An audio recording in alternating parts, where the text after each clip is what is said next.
يعني هو حضرتك صعبان عليك 33 مصري بيتم القصاص منهم أو إعدامهم في سجن تابوت بالمملكة العربية السعودية، ومش صعبان عليك إن ال33 دول ممكن يدمروا 33 مليون، ممكن يقتلوا 33 مليون، ممكن ينهوا حياة 33 مليون، ممكن يدمروا أسر 33 مليون إنسان. كل اللي صعبان عليك إن هم مصريين، وإزاي هيتم القصاص منهم في المملكة العربية السعودية بعد ما أنسب ليهم طبعا، وضبط بحوزتهم كمية كبيرة من المخدرات والبرشام.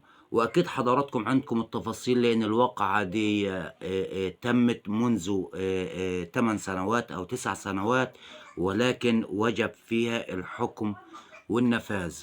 وأنا عملت فيديو موجود على القناة، وعارف إن الفيديو مش هيعجب كتير من الناس وخاصة المصريين، وأنا كمان مصري زي حضراتكم بالضبط، ولكن أنا مش بحسبها مصري وسعودي ويمني وجزائري وأفغانستاني وكويتي وإماراتي. إحنا كلنا في الآخر عبادا لله، إحنا كلنا في الآخر ناس، كلنا في الآخر روح، كلنا في الآخر بشر.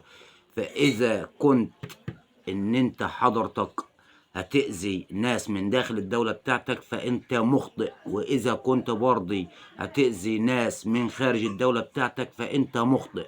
ومن واجبنا إن احنا نطلع نعقب ونوعي الناس من الخطأ الكبير ده. انتوا لو خدتوهم من جانب القانون هنا في مصر، لما بتتمسكوا معاك مخدرات زي منة شلبي اللي خدت براءة، وزي سعد الصغير اللي خد 3 سنين ممكن يرسى على 18 شهر تقريبا كده، يعني سنة المخدرات تقريبا والله أعلم، يعني 6 شهور أو 9 شهور، يعني ما يقرب من 18 شهر أو 27 شهر. فأنت فاكر إن كل القوانين وكل الدول بيتوقع عليها القانون بتاع حضرتك كمصري؟ وأنا شايف إن القانون ده لو اتوضع في كل الدول العربية هيكون من أفضل القوانين. القصاص لأي حد ممكن يهدم أو يتلف أو يفسد عقول العرب. يعني تعالوا بصوا كده في الشوارع، الاستروكس والبودر والشابو والترمادول والحشيش والبودرة جميع الناس بقت تقعد قدام البيوت. يعني الناس بتقعد قدام في الشوارع بتشرب مخدرات. طب الممول ليهم ده والتاجر ده، يعني انتوا شايفين كده، يعني لو توقعت عليه العقوبة يعني واتعدم، من وجهة نظر حضراتكم هيصعب عليكم؟ طب بما انه هو هيصعب عليكم كفرد، يعني ما صعبش عليكم هو اذى كام فرد؟ نفس اللي عملوه المصريين في المملكة العربية السعودية. ده الكلام ده مش كلامي، الكلام ده كلام القوانين وكلام المؤسسات، وإلا وإذا كان هتدخل فيها رئيس الدولة الرئيس عبد الفتاح السيسي، وهتتدخل فيها كل القيادات المصرية وهيحلوا الإشكال. ولكن شكلا وموضوعا بما ان الناس دي اخطأت مفيش اي حلول، مفيش اي تدخل. يبقى الناس دي انا ما كنتش معاهم، ما اعرفش حاجة وما حكمتش عليهم بالباطل، انا حكمت عليهم من الواقع. ان ازاي 33 مصري هيتم عليهم حكم الاعدام، او تم على البعض منهم حكم الاعدام.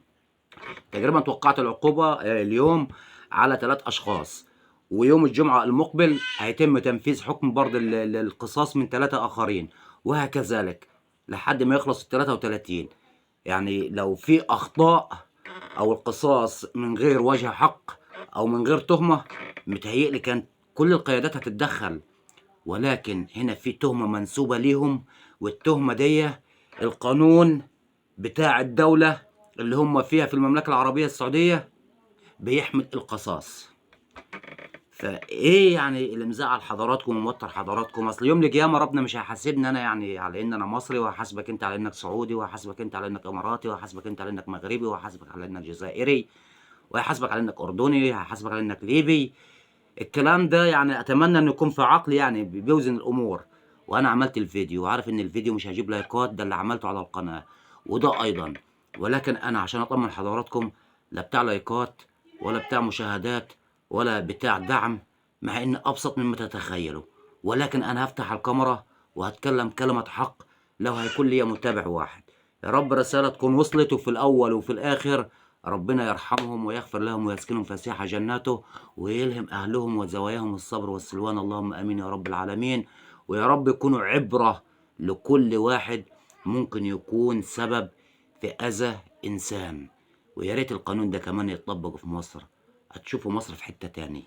لأن مصر لو ضاعت فضاعت من المخدرات، لو ضاعت اتمسك بالمخدرات، اتمسك بكمية من المخدرات، اتعرض في الجلسة، جاء وقت الحكم 2 3 سنين 5 سنين أقصاها يعني.